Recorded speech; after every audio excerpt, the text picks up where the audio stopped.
Buon anno e riprendiamo il cammino con il nostro opinionista per quanto riguarda la sanità, Giovanni Del Ben, medico forense. Bentrovati. Allora, la cronaca di questi giorni lo spunto per due notizie importanti. Una, sicuramente un buon lavoro ai nuovi direttori generali della buona sanità del Veneto.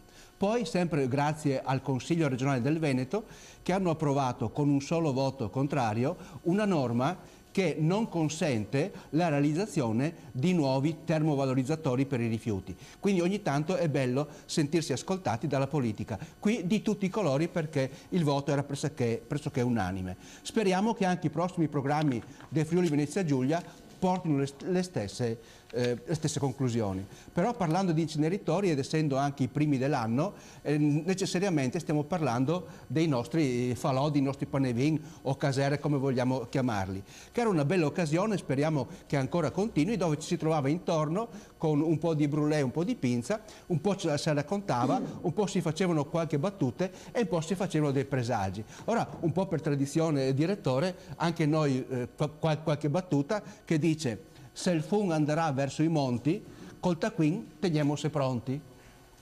Se il cielo sarà nero, altre lacrime della Fornero. E se il cielo sarà bel, auguri alla gente del Nonsel. Poi possiamo anche dire una di queste battute un po' ecologista: pan e vin a pieni polmoni, ma senza brusare i covertoni. Questa è ottima. Politica: pan e vin e bisatelle, speriamo che finisse la storia delle bustarelle. Pan e vin e finimondo, ma che fine farà tondo? Pan e vin sulla farsora, cosa ne cucinerà la Debora? Licenza poetica, non riuscivo a fare altre rime. Pan e vin e carneval, finimola de ciorsi in giro con l'ospedale.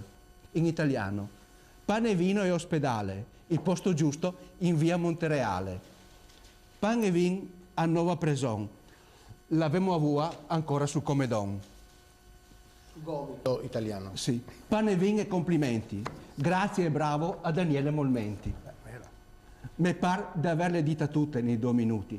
Quando l'ho dita tutte, viva viva la salute. Se vediamo fra una settimana, dopo la Befana. Beh, anche poeta, non avevo dubbi. Giovanni Del Ben, medico forense, nostro opinionista, grazie.